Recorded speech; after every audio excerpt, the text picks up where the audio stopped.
हमारे पास Gauss theorem के एप्लीकेशंस ऑफ गॉसेस थ्योरम और उसमें सबसे first electric field intensity due to an infinitely long straight uniform charged wire, यानी हमारे पास अगर कोई एक लंबा L लंबाई का वायर जिस पर एक समान रूप से Q चार्ज डिस्ट्रीब्यूट किया गया है से कुछ दूरी पर कोई पॉइंट अगर हम मान लेते हैं रखा गया है, तो उस पर इलेक्ट्रिक फील्ड इंटेंसिटी का फॉर्मूला, ये मैंने वो डायग्राम बना दिया। इसे आप आसानी से समझ सकते हैं कि हमारे पास ये एक long straight uniformly charge conductor जिस पर प्लस Q चार्ज मौजूद है, से स्मॉल r डिस्टेंस पर यहां कोई पॉइंट P है जिस पर हमें इलेक्ट्रिक फील्ड इंटेंसिटी निकालनी है।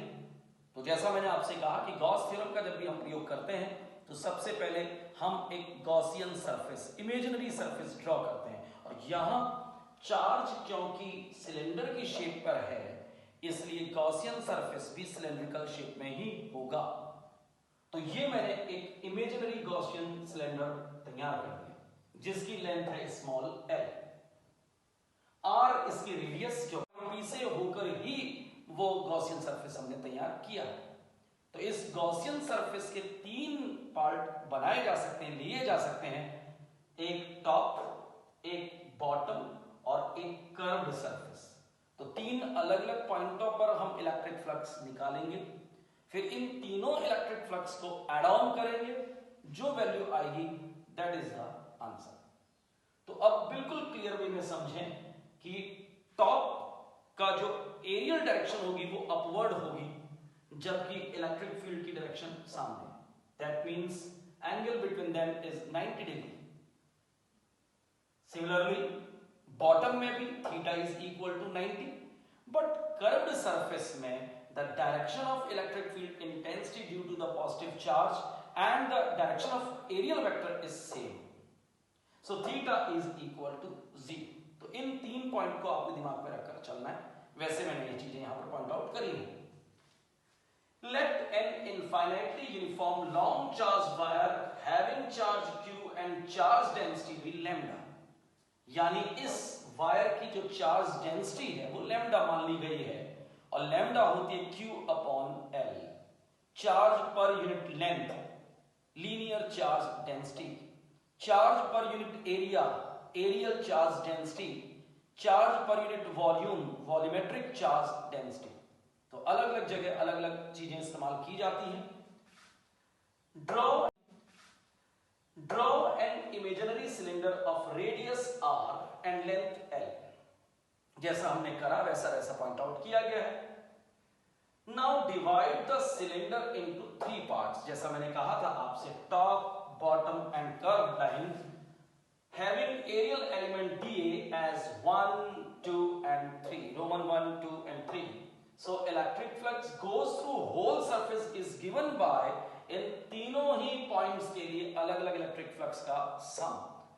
तो ये phi यानी total electric flux is the sum of 3 parts, that is enclosed integral E vector dot dA vector first part same and same. Now we know that for top and bottom theta is equal to 90, then E dA cos 90 is equal to 0, then 0 and 0. But for this theta is equal to 0 degree cos 0 equals to 1, then total flux is equal to enclosed integral E dA. E constant terms है जिसको हमें find out करना है, तो वो integral से बाहर लेकर आ गए, जबकि एनक्लोज्ड इंटीग्रल ऑफ dA यानी इसका एरिया और कर्व्ड सरफेस का एरिया सिलेंडर के 2 पाई RL होता है, तो वो 2 pi RL। But we know that by Gauss's theorem phi is equal to Q upon epsilon naught, ये हमने अभी पूर्व में निकाला RL। But we know that by Gauss's theorem phi is equal to Q upon epsilon naught, ये हमने अभी पूर्व में निकाला। So both the phi are equal. Hence, E into 2 pi r L is equal to Q upon epsilon naught.